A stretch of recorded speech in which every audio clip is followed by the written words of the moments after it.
जय हिंद एवरीवन। आज हम बात करने वाले हैं लास्ट 30 डेज स्ट्रैटेजी। एक डिफेंस एस्पिरेंट को जो अपने एग्जाम के ठीक एक महीने पहले अगर वो वाकई में जग जाए और उसको अगर सही डायरेक्शन में अपनी प्रिपरेशन कैसे करनी है ये पता हो, तो वो 30 डेज में लास्ट 30 डेज स्ट्राइक काफ़ी अच्छे से कर सकता है और एनडीए का पेपर फिर भी क्वालिफाई कर सकता है। बेसिकली बच्चों, बात यहाँ पे होती है कि आप कितनी जल्दी किसी चीज़ को लेकर के अवेयर हो जाते हैं, या जिस चीज़ की आप तैयारी कर रहे हैं क्या आपको उसके बारे में रियल नॉलेज है भी कि नहीं है। तो यहाँ पे हम कुछ सेक्टर्स के ऊपर बहुत इंपॉर्टेंटली बात करने वाले हैं। सबसे पहले हमारा टारगेट होगा last 30 days strategy. Last 30 days strategy में हमें क्या क्या करना है, इन सारी चीज़ों के बारे में डिस्कशन ना वीडियो के लास्ट तक जरूर देखिएगा। 30 days strategy in fact to the beginners also, जो बच्चे अभी तक नहीं भी प्रिपेयर कर चुके, क्योंकि मेरे पास कई सारे मैसेजेस आ चुके हैं, कमेंट सेक्शन में कई सारे कमेंट आए हैं कि मैम क्या उनकी भी तैयारी हो सकती है जिन्होंने अभी तक एनडीए की प्रिपरेशन शुरू नहीं की है। तो वाकई हो सकती है, ट्रस्ट मी ऑन दैट, हो सकती है, लेकिन हाँ उनको सिलेबस पता होना चाहिए और क्राइटेरिया पता होना चाहिए। और ये जो स्ट्रैटेजी है ये पूरी फुल बूस्ट करेगी आपकी प्रिपरेशन लेवल को, और इसको थोड़ा ध्यान से और थोड़ा पेशेंस के साथ चीज़ों को कवर अप करते हुए चलते जाना। सबसे पहली बात, किसी भी चीज़ के नोटिफिकेशन का इंतजार मत करो। नोटिफिकेशन का मतलब यहाँ पे टेलीफोनिक नोटिफिकेशन या यूपीएससी नोटिफिकेशन का मतलब नहीं है। आप अपने खुद सेट मार्क्स डिस्टेंस तय करो। मॉक टेस्ट देना है, कब आपको रिवीजन करना है, किसी भी चीज़ का, जैसे एडमिट कार्ड कब आएगा कब नहीं आएगा, इससे आपका क्या लेना देना। You have to prepare it. जब आएगा तो सभी बच्चों का आ जाएगा, you don't have to wait for anything, right. आपको मेन फोकस करना है अपने नोटिफिकेशंस पे। बेसिकली आपको कब क्या करना है ये आपको पता होना चाहिए। Don't waste your time, very efficient.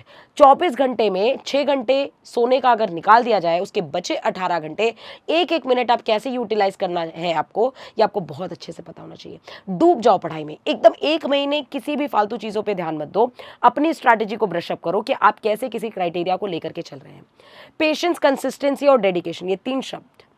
घबराना नहीं है, किसी को देख करके अपने आप को कंपेयर नहीं करना है कि अच्छा ये तो दिन रात पढ़ रहा है, मैं पढ़ ही नहीं पा रहा, या मैं इतना पढ़ रहा हूँ ये तो पढ़ ही नहीं रहा। किसी से कोई कंपैरिजन नहीं। It is only your hard work and your patience should be there. तो पेशेंस आपको रखना है, कंसिस्टेंसी, डेली पढ़ना है। ऐसा नहीं एक दिन 10 घंटे पढ़ लिए, दूसरे दिन 1 घंटे भी नहीं पढ़ा। Consistency is very very important. Daily आप कितना पढ़ते हो, बूंद बूंद करके घड़ा भरता है ना। तो जब छोटी छोटी नॉलेज हम कलेक्ट करते जाते हैं, तब जाके हमारी इफेक्टिव नॉलेज प्रिपेयर होती है। तो consistency plays a very important role. Dedication मतलब एक कॉन्सेंट्रेशन के साथ आपको पढ़ना है कि आज तो मुझे ये चैप्टर कंप्लीट करके रहना है ना। कई बच्चे बोलते हैं मैम टाइम लिमिट के हिसाब से पढ़े। नहीं, टाइम लिमिट नहीं, वर्क लिमिट होनी चाहिए आपकी, है ना, कि हमें कितना काम कितनी देर में कर लेना है, ये बहुत इंपॉर्टेंट है आपके लिए।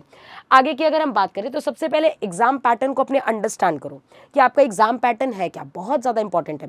प्रीवियस ईयर क्वेश्चंस उठाओ, चैप्टर वाइज वेटेज देखो, कौन सा चैप्टर क्या है। अभी मैं थोड़ा बहुत आइडिया आपको दे भी दूंगी कि आपको कौन कौन से चैप्टर करने हैं।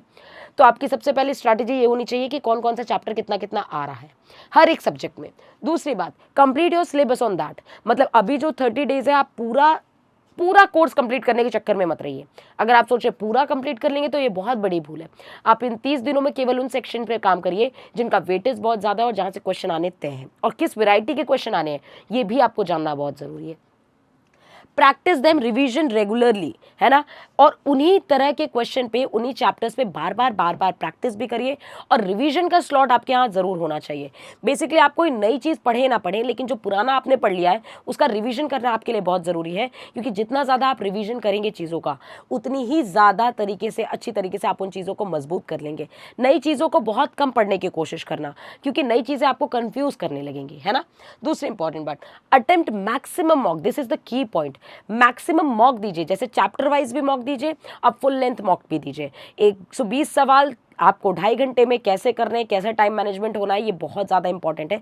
जैसे एमकेसी बार बार बीच में मॉक टेस्ट कराता रहता है, फ्री मॉक टेस्ट। जैसे अब अगला मॉक टेस्ट संडे को होने वाला है, तो जब आप मॉक टेस्ट में बैठते हैं तो आपको क्या होता है, बहुत सारे आइडियाज़ लगते हैं कि टाइम मैनेजमेंट हो पा रहा है कि नहीं, क्वेश्चन किस वैरायटी के आ रहे हैं, आपकी किस लेवल की तैयारी है। तो बहुत सारी चीज़ें आपको नॉलेज मिलती है वहाँ से। Time management very important. एक प्रिपरेशन फेज में टाइम मैनेजमेंट बहुत ज़्यादा इंपॉर्टेंट है। किसी भी सब्जेक्ट को आप कितना टाइम दे रहे हैं, जैसे मैथ्स को टाइम देना थोड़ा ज़्यादा इसलिए इंपॉर्टेंट हो जाता है क्योंकि जिसका मैथ्स का पेपर क्वालिफाई नहीं होगा उसका जीआईटी का पेपर चेक ही नहीं होगा। तो बेसिकली मैथ्स में आपको कट ऑफ क्लियर करनी बहुत ज़रूरी है। अब मैथ्स की कट ऑफ कितनी जाती है, अगर आपने 35 to 40 क्वेश्चंस मैथ्स में सही कर लिए 120 सवाल में से, तो आपकी मैथ्स की कट ऑफ क्लियर हो जाएगी। आगे की बात अगर हम करें तो सबसे पहली बात, बैकलॉग आपका नहीं बचना चाहिए। चीज़ों को थोड़ा जल्दी जल्दी से कवर करते हुए चलो। समय का हिसाब किताब रखना होगा, हर एक चीज़, हर एक सेकंड का हिसाब किताब रखना होगा, वेरी इंपॉर्टेंट। ठीक है, सबसे पहले महत्वपूर्ण काम करें, है ना, अपने प्रायोरिटीज डिसाइड करें, है ना। रियल लाइफ में भी आप जो काम कर रहे हैं, जैसे देखो घर के काम, है ना, या अगर आप फैमिलीज में रह रहे हैं तो आपके पास बहुत सारे काम दिए जाएंगे, आप उन चीज़ों को थोड़ा सा अवॉइड करने की कोशिश करिए। घर वालों को बोलिए कि आपको 1 महीना केवल और केवल पढ़ाई पे डेडिकेशन देना है आपका, और इसके अलावा कहीं और फालतू दिमाग नहीं। दोस्तों को थोड़ा सा कम समय दीजिए, फ़ोन पे थोड़ा सा कम समय बिताइए। मतलब आपका पूरा समय केवल और केवल आपके फ्यूचर ओरिएंटेड होना चाहिए, आपका सिलेबस ओरिएंटेड होना चाहिए। जो काम जो काम आपके बिना हो सकता है उसे किसी और को दे दीजिए, बिल्कुल सही बात है ना। जो काम जैसे आपके घर के काम है या कुछ भी है, जैसे कुछ बच्चे रूम लेकर के रहते हैं, मैं कहती हूँ 1 महीने के लिए टिफिन लगवा लो यार, समय ज़्यादा इंपॉर्टेंट है ना। तो समय बहुत ज़्यादा इंपॉर्टेंट है, घर की मैनेजमेंट, काम करना, बहुत सारी चीज़ें होती है, मैं समझती हूँ बच्चों, लेकिन पॉइंट यहाँ पे ये है कि मेन है 1 महीने की स्ट्रैटेजी। ये जो भी चीज़ें हैं आपके फ़ायदेमंद चीज़ें मैं आपको बता रही हूँ, ठीक है। Limited content and revision unlimited. एक चीज़ को पढ़ने के लिए 4 चीज़ें आपके पास नहीं होनी चाहिए, 4 किताबें नहीं होनी चाहिए। एक किताब जो आपकी प्रिपरेशन को फुल्ली फर्निश्ड कर दे, वो बहुत ज़्यादा इंपॉर्टेंट होती है यहाँ पे। Make flexible time table daily, मतलब जो आपके लिए सूटेबल है। कुछ बच्चे बोलते हैं मैम दिन में पढ़ें कि रात में पढ़ें, it is totally on you. अगर आपको रात में पढ़ने में ज़्यादा मज़ा आ रहा है, what matters is your concentration, कि आप ज़्यादा से ज़्यादा कंसंट्रेशन कब कर सकते हैं, चाहे दिन में हो चाहे रात में। अगर आपका दिन में कंसंट्रेशन ज़्यादा बनता है तो आप दिन में पढ़िए, सुबह उठ करके 5 बजे से पढ़िए। अगर आपका रात में कंसंट्रेशन बन रहा है पढ़ने का तो आप रात में पढ़िए, उससे कोई मैटर नहीं करता, बट अल्टीमेटली आपकी पढ़ाई होनी चाहिए। सेक्रीफाइस, कुछ चीज़ों का सेक्रीफाइस करो बेटा। सोशल मीडिया तो हटा दो, ये वैसे कोई सेक्रीफाइस नहीं है बहुत बड़ा, लेकिन फिर भी इन सारी चीज़ों को थोड़ा सा कट ऑफ करिए आप अपनी लाइफ से, है ना। अगर आप अकेले रह करके रह रहे हैं और आपको खुद खाना बनाना है तो बहुत ही ज़्यादा स्पेशल खाना बनाने के चक्कर में मत रहो। ऐसा सादा जीवन जियो जहाँ पे खिचड़ी खा करके भी आपका टाइम बीत जाए, है ना। तो थोड़ा सा इफेक्टिव काम करो, ठीक है। फ्रूट्स रखें, स्प्राउट्स रखें अपने लिए, वो खाने की कोशिश करो। Save your time, very important, save your time. Plan for next day, आज सोने से पहले अगले दिन का पता होना चाहिए क्या पढ़ना है, वही स्ट्रैटेजी होती है। 1 हफ्ते की स्ट्रैटेजी कभी नहीं बनाते, हमेशा अगले दिन की स्ट्रैटेजी बनाते हैं। वेकअप एंड स्लीप, है ना, ये बहुत इंपॉर्टेंट है। Early wake up and early sleep. Exercise और ये मतलब बहुत इंपॉर्टेंट है। स्मॉल मेडिटेशन टाइम, है ना, बीच बीच में आपका स्मॉल मेडिटेशन टाइम होना चाहिए, थोड़ा टी ब्रेक टाइम होना चाहिए, थोड़ा एक्सरसाइज का टाइम होना चाहिए। ये आपको फिट रखती है और यू विल रियलाइज कि जब आप थोड़ा सा भी एक्सरसाइज करेंगे आपका मेंटल स्ट्रेस बहुत ही लूज होगा, तो वो बहुत ज़्यादा ज़रूरी है। दूसरी इंपॉर्टेंट बात, सिलेबस। एक सिलेबस को, कोई भी टॉपिक पढ़ना, तो अगर आप बिगिनर है तो आपको ऐसे पढ़ना है कि आप जैसे इस चैप्टर के बारे में कुछ जानते ही नहीं, एकदम बेसिक से 0 to हीरो लेवल आपको जाना है। तो आपको ऐसे पढ़ना है कि आप जैसे इस टॉपिक के बारे में कुछ जानते ही नहीं है। सबसे ज़्यादा इंपॉर्टेंट बात, अगर आप उस चैप्टर को पढ़ चुके हैं तो आपके पास हर एक चैप्टर के शॉर्ट नोट्स होने चाहिए। शॉर्ट नोट्स की, जैसे अगर हमने उस पेज को रिवाइज कर लिया, उन शॉर्ट नोट्स को रिवाइज कर लिया, तो पूरा चैप्टर आपका कंप्लीट हो जाए। Is that clear? तो ये बहुत ज़्यादा इंपॉर्टेंस रखता है कि आप किसी चैप्टर को किस हद तक कंप्लीट करें, उसके की पॉइंट्स आपके सामने लिखे हुए होने चाहिए। देखो, और ज़्यादा से ज़्यादा स्पेशल वेराइटी ऑफ क्वेश्चन, हर एक चैप्टर से किस वेराइटी के क्वेश्चन आ रहे हैं, PYQ को उठा करके बार बार देखो, इसीलिए कहती हूँ बार बार। सिलेबस का वेटेज हमें ऑलरेडी पता है, जैसे स्टैटिस्टिक्स 4.2 है ना, मिसलेनियस क्वेश्चन यानी सारे चैप्टर्स को मिला करके जो क्वेश्चंस बनते हैं वो 2.5% होता है। कैलकुलस 28 से 30% आ जाता है। एलजेब्रा 37% हो गया। वेक्टर 3D 8.33, कोऑर्डिनेट ज्योमेट्री 8.33 और ट्रिग्नोमेट्री आपका 10% तक अप्रॉक्सीमेट आ जाता है। अब देखो, सेट थ्योरी से लगभग 2 से 3 सवाल बन जाते हैं। Complex number of quadratic equation, very very important chapter, इसको आप छोड़ नहीं सकते। Complex number of quadratic equation से लगभग मान के चलो 10 सवाल, इस बार 2 सवाल और बढ़ गए थे क्वाड्रेटिक इक्वेशन से, तो 10 सवाल मान के चलिए कॉम्प्लेक्स और quadratic. Sequence and series very important, इसको भी नहीं छोड़ सकते, है ना। कॉम्प्लेक्स नंबर मुश्किल से 2 दिन में खत्म, क्वाड्रेटिक 2 दिन में खत्म करो, सीक्वेंस 2 दिन में खत्म करो। इफिशियंसी बढ़ानी पड़ेगी, 2 दिन में ये तीनों चैप्टर कंप्लीट हो जाने चाहिए। लॉग बेसिक से क्वेश्चन आते हैं, बहुत ज़्यादा इंपॉर्टेंट नहीं। नहीं। मैट्रिक्स एंड डिटर्मिनेंट, इसको लगभग 3 दिन में आप खत्म करने का चैलेंज रखो अपने पास। पढ़ो, दिन रात पढ़ो, समय तो इन्वेस्ट करना ही पड़ेगा ना, नहीं तो कैसे निकलेगा एनडीए। ऑफिसर रैंक पे जाना है तो कैसे काम बनेगा। तो 3 दिन में मैट्रिक्स एंड डिटर्मिनेंट कंप्लीट करने की कोशिश करो, 10 सवाल का लफड़ा यहाँ से खत्म हो जाएगा। ठीक है, उसके बाद बायनोमियल थ्योरम अभी के लिए चाहो तो पढ़ सकते हो, if you want you can skip it. ठीक है, परमुटेशन कॉम्बिनेशन, अच्छा ठीक है, यहाँ थोड़ा सा गड़बड़ हो गया है। परमुटेशन कॉम्बिनेशन से 7 सवाल आए हुए हैं, this is important, very important. Permutation combination भी 2 से 3 दिन में खत्म किया जा सकता है, तो इसको भी खत्म कर लो। प्रोबेबिलिटी स्किप ही नहीं करनी है, प्रोबेबिलिटी स्किप करनी ही नहीं है, इसको भी 3 से 4 दिन में प्रोबेबिलिटी खत्म करो, 3 से 4 दिन में प्रोबेबिलिटी खत्म करो। उसके बाद relation and function, relation and function important है। अगर आपके पास एक अच्छे से बेहतरीन नोट्स है तो आपको पता होगा कि क्या पढ़ना है और कितना पढ़ना है, इंपॉर्टेंट है, छोड़ना नहीं है relation and function. Limit continuity अगर चाहो तो अगर हो जाए तो ठीक है, नहीं हो जाए तो if you want you can skip it, कोई इतना बड़ा बर्डन वाली बात नहीं है, if you want you can skip it. ठीक है, डेरिवेटिव यानी डिफरेंशिएशन, डिफरेंशिएशन छोटा सा चैप्टर यार, 1-2 दिन का, आप ऑलरेडी 12th पास है ना, तो 12th में भी अगर आप हैं तो आपने डिफरेंशिएशन पढ़ रखा होगा, 102 दिन में ही खत्म हो जाएगा चैप्टर।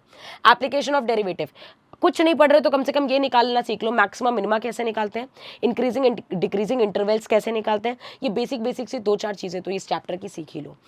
इंटीग्रेशन इंपॉर्टेंट है, इंटीग्रेशन मत छोड़िएगा। ये एक्चुअल में यहाँ पे इंटीग्रेशन में जो क्वेश्चंस आए थे वो लगभग 6 से, मतलब दोनों मिला करके 10 सवाल आए थे, दोनों को मिला करके 10 सवाल आए थे इस बार के पेपर में अप्रैल में।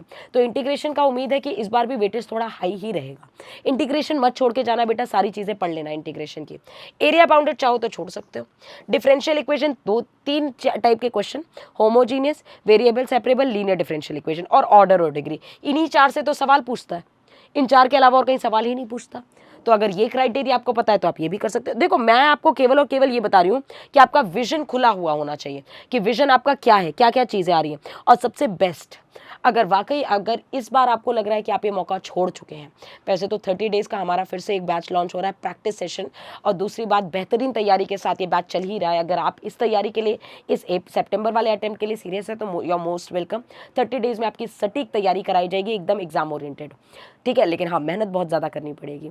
दूसरी बात, रिपब्लिक डे पे हम आपके लिए लेकर के आ रहे हैं एक बेहतरीन ऑफर, बेहतरीन ऑफर मतलब जहां पर आपको मिल रहा है अप टू 80% डिस्काउंट। यार ये 1 अगस्त से लेकर 7 अगस्त तक के बीच में है, मतलब अप टू 80% डिस्काउंट। जो भी नेक्स्ट यानी अप्रैल को टारगेट कर रहा है, उससे पहले आपका जेई के 2 एग्जाम आएंगे, उसके बाद अप्रैल में आपका एनडीए का एग्जाम आ ही रहा है, जिसका भी विजन एकदम क्लियर है कि हाँ हमें इतने सारे एग्जाम देने हैं, उसका टाइम स्टार्ट हो चुका है। और आप अभी भी सोइए मत प्लीज़, अगर आप अपने सीरियस हैं अपने आप करियर को लेकर के, तो आप अपने हेल्पलाइन नंबर, हमारे हेल्पलाइन नंबर 9696330003 पे कॉल करिए। मैं लिख देती हूँ आपके लिए हेल्पलाइन नंबर 9696330003 पे कॉल करो बच्चों, और सारी इन्फॉर्मेशन यहाँ से लो, क्योंकि ये सारी इन्फॉर्मेशन, बैचेस कब से स्टार्ट हो रहे हैं, क्या चीज़ें हैं, सारी चीज़ें आपको इन्फॉर्मेशन मिल जाएगी। बट वाकई में अगर सपना डिफेंस है तो अप्रैल के अटेम्प्ट के लिए भी अगर सीरियस हो तो अभी सो मत बेटा। अगर आपका बेसिक बहुत कमज़ोर है, आपने 11th नहीं पढ़ा ढंग से, 12th नहीं पढ़ा, आपके पास समय ऑलरेडी बहुत कम है, क्योंकि हमारे पास चैप्टर बहुत ज़्यादा होते हैं, तो आप अगर अंत में हड़बड़ी में अपनी तैयारी नहीं करना चाहते तो ये बेस्ट तरीका है और बेस्ट समय है जहाँ पे आप अपनी तैयारी कर सकते हैं, और लिमिटेड पैसे के साथ। ये बात बहुत इंपॉर्टेंट है आपके लिए। नेक्स्ट अगर इंपॉर्टेंट बात करें तो यहाँ पे आप देख सकते हैं कि कार्टेशियन प्रोडक्ट और स्ट्रेट लाइन, मैं कहूँगी इसमें कम से कम आप स्ट्रेट लाइन को अच्छे से पढ़ लो। स्ट्रेट लाइन से 5 सवाल आते हैं, तो स्ट्रेट लाइन मत छोड़ के जाओ, छोटा सा चैप्टर और बहुत अच्छा चैप्टर है, ऑप्शन से क्वेश्चंस हो जाते हैं कई बार तो। ठीक है, ये चाहो तो आप ये छोड़ सकते हो, इसको मत पढ़ो। कोनिक सेक्शन बिल्कुल मत पढ़ के जाओ, 4-5 चैप्टर से 4-5 सवाल आएंगे, बिल्कुल मत पढ़ो। I won't force you to study that. दूसरी बात, वेक्टर से 5 सवाल और 3D से 5 सवाल गलती से भी मत छोड़ना। वेक्टर और 3D, वेक्टर तो छोटा चैप्टर है लेकिन 3D थोड़ा बड़ा चैप्टर है, लेकिन हाँ 10 सवाल की बात है। पार्ट ऑफ इंटरेस्ट, देखो मेरा काम है आपको बताना कि क्या इंपॉर्टेंट है, तो वो इंपॉर्टेंट क्राइटेरिया पे आप अभी भी काम कर सकते हो, मेरा कहने का मतलब ये है। ठीक है, statistics, statistics is very very important, तो स्टैटिस्टिक्स को गलती से भी मत छोड़िए, स्टैटिस्टिक्स कर लीजिएगा। शॉर्ट नोट्स बनाइए, सारी चीज़, change in origin, change in scale, mean, median, mode, variance, standard deviation, regression analysis, जिससे हर साल 2 सवाल फिक्स होते हैं, आना ही आना है, तो उन चीज़ों पे थोड़ा सा काम कर लो यार। ट्रिग्नोमेट्री 10 से 12 सवाल, 15 सवाल आते ही आते हैं, तो ट्रिग्नोमेट्री भी थोड़ा सा पढ़ लो। प्रीवियस ईयर क्वेश्चन देखोगे तो आपको आइडिया लग जाएगा कि क्वेश्चन किस हिसाब से पूछे जाते हैं। बहुत ज़्यादा टफ सवाल नहीं है, लेकिन हाँ आराम से स्कोरिंग क्वेश्चन है। ठीक है, आगे की अगर हम बात करें तो everyone needs motivation, but and also you go for motivational video and successful person stories. चाहिए तो तुमको मोटिवेशन, कई बार बच्चे आते हैं बोलते हैं मैम हमें मोटिवेट कर दो, हम डिमोटिवेट हो गए हैं। मोटिवेशन की कहीं बाहर से ज़रूरत होती है क्या? मोटिवेशन हमेशा आपके अंदर से आता है। हमेशा अपने पेरेंट्स को याद करिए, they are the real motivation for you, है ना। जो आप हमेशा आंख बंद करके अपने पेरेंट्स को याद किया करिए। तो पेरेंट्स जो आपके पीछे कर रहे हैं, मतलब जो जितनी मेहनत जितनी शिद्दत से उनको आपकी सफलता का इंतज़ार है, कोई नहीं कर रहा बेटा, और उनका सपना उनका भविष्य आप है। तो आप केवल अपने कुछ कर सकते हैं तो अपने माँ बाप के लिए अभी भी जग जाइए और अपने डिफेंस का सपना पूरा करिए, ठीक है। रियल मोटिवेशन, ठीक है। तो आई होप आपको मैथ्स के क्राइटेरिया क्लियर हो गई होगी। 30 डेज में मैंने चैप्टर्स इंपॉर्टेंट बता दिए हैं, उन चैप्टर्स पे आप करिए, जैसे matrix and determinant, vector, 3D काम करिए प्रोबेबिलिटी, स्टैटिस्टिक्स, ट्रिग्नोमेट्री बिल्कुल भी मत छोड़िए। साथ ही साथ स्ट्रेट लाइन कर लीजिए, छोटा चैप्टर और easy chapter, sequence and series कर लीजिए। ये कुछ चैप्टर्स हैं, 7-8 चैप्टर, जिनको अगर आपने पढ़ लिया तो आपकी कट ऑफ आराम से क्लियर हो जाएगी। कट ऑफ की दूर की बात, आप आराम से 70 to 80% क्वेश्चन करके आएंगे पेपर में, ठीक है। तो आई होप आपको ये वीडियो समझ में आई हो। जय हिंद, जय भारत। लास्ट 30 डेज, और ये जो आपका एक डेडिकेशन है इस लास्ट 30 डेज में, अल्टीमेटली आपको वो इंटरिम तक प्रूव करने वाला है कि हाँ भाई सिलेक्शन तो हमारा ही होना है। और जैसे कि बार बार हम लोग बताते आए हैं कि जब हम इंग्लिश की बात करते हैं, आई हिट 180 प्लस, इस 180 प्लस का टारगेट हमारे दिमाग में हमेशा से रहा है और ये अंत तक रहेगा। बिकॉज आई अंडरस्टैंड कि भाई जितना हम लोगों ने आपको पढ़ाया है इंग्लिश में, beat your practice sessions, beat your online classes, beat your offline classes, beat your YouTube classes, अगर आप उनको उठा के कर लीजिए तो 180 प्लस कहीं नहीं जा रहा है। बट द पॉइंट इज़ कि अब लास्ट 30 डेज में ऐसा क्या करना है कि इंग्लिश में आपको मैक्सिमम से मैक्सिमम स्कोर कर पाए, क्योंकि again and again I tell you the same thing, आप इंग्लिश को इतना पढ़ोगे और ये मार्क्स आपको इतना ला के देगी, है ना। तो चलिए एक बार एक रफ आइडिया और बहुत ही प्रिसाइज में समझते हैं कि हम क्या करने वाले हैं लास्ट 30 डेज में। सबसे पहला, अब आपको सिर्फ और सिर्फ फोकस करना है रिवीजन में। कोई भी नया टॉपिक उठाने की ज़रूरत नहीं है। आपने जितना किया आज तक उतने नोट्स रिवाइज करिए। आपको इंपॉर्टेंट टॉपिक्स के साथ साथ ग्रामर में जैसे नाउन हो गया, प्रोनाउन हो गया, टाइम एंड टेंस हो गया, कंडीशनल्स हो गया, सब्जेक्ट वर्ब कौन कौन क्या हो जाता है ना, एक ओवरऑल एस्पेक्ट कवर कर लेता है। प्रेपोजिशंस, तो ये सारी चीज़ें आपको कवर करनी है ग्रामर में, ठीक है। देन आई एम श्योर कि ग्रामर अगर 20 क्वेश्चंस भी उठेगा ग्रामर में तो 20 में से आप आराम से 17 to 18 क्वेश्चंस हिट कर पाओगे। Is that clear? तो इन टॉपिक्स को बहुत कायदे से हम लोग पढ़ के जाएंगे, बहुत इंपॉर्टेंट है। कंडीशनल्स में भी काफ़ी फिल इन द ब्लैंक्स वगैरह उठ जाते हैं। प्रेपोजिशंस में भी आपको वैरायटी बहुत ज़्यादा पढ़ने की ज़रूरत नहीं है। जो बेसिक यूज़ ऑफ प्रेपोजिशंस है उसको पढ़ो, और जो आपके पास बुक में दिया हुआ है फिक्स्ड यूज़ ऑफ प्रेपोजिशंस उसको देखो। एंड सबसे important cheese, omission of prepositions, कि कौन से वर्ब के बाद आपको कब यहाँ पे प्रेपोजिशन लगाने की आवश्यकता नहीं पड़ती है, ठीक है। तो ये सारे टॉपिक्स भाई नोट्स में, अगर आप मेरे से पढ़ते आए हो हमेशा से, तो हमने प्रॉपर नोट्स आपको प्रोवाइड किए हैं, उन नोट्स को ही आप गो थ्रू करो, दैट इज़ इट, ठीक है। तो फोकस अभी आपका ज़्यादा से ज़्यादा रिवीजन में होना चाहिए, है ना। कोई भी नया टॉपिक नहीं उठाना है, सिर्फ रिवाइज करना है, और वो क्वेश्चंस के थ्रू ही जो नया आपको कॉन्सेप्ट मिल रहा है बस उसी को एक बार पढ़ लो, दैट इज़ इट। बहुत ज़्यादा मतलब हेक्टिक नहीं करना है कि हमें ये कॉन्सेप्ट तो नहीं आता था, उस समय आ गया ना, बस आप पढ़ लो, आगे बढ़ो उस चीज़ को लेके।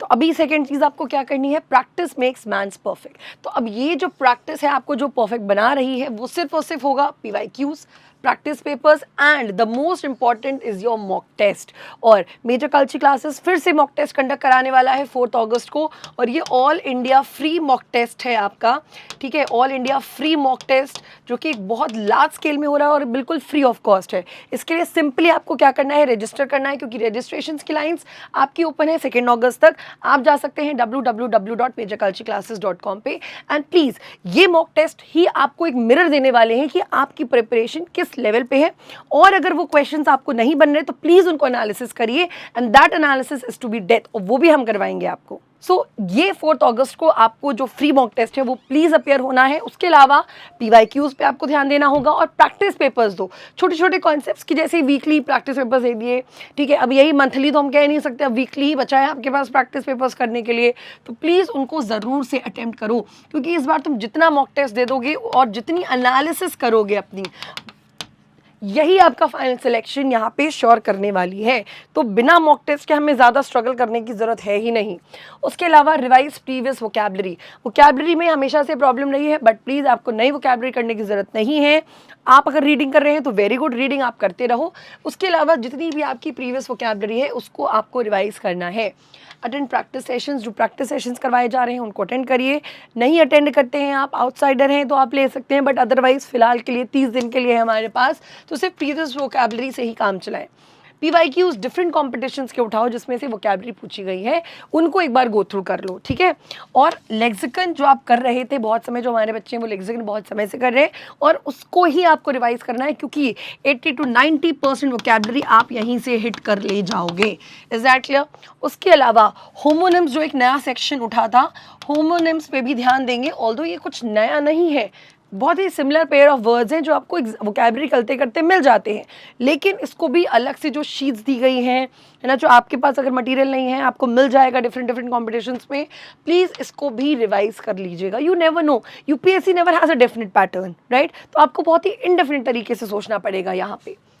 Next, practice. देखो बार बार हम यहाँ फोकस कर रहे हैं शब्द प्रैक्टिस और रिविजन में। प्रैक्टिस क्या करो भाई, ऑल्टरनेट डेज पे comprehension, cloze test, rearrangement of words और सेंटेंसेस दोनों करने हैं।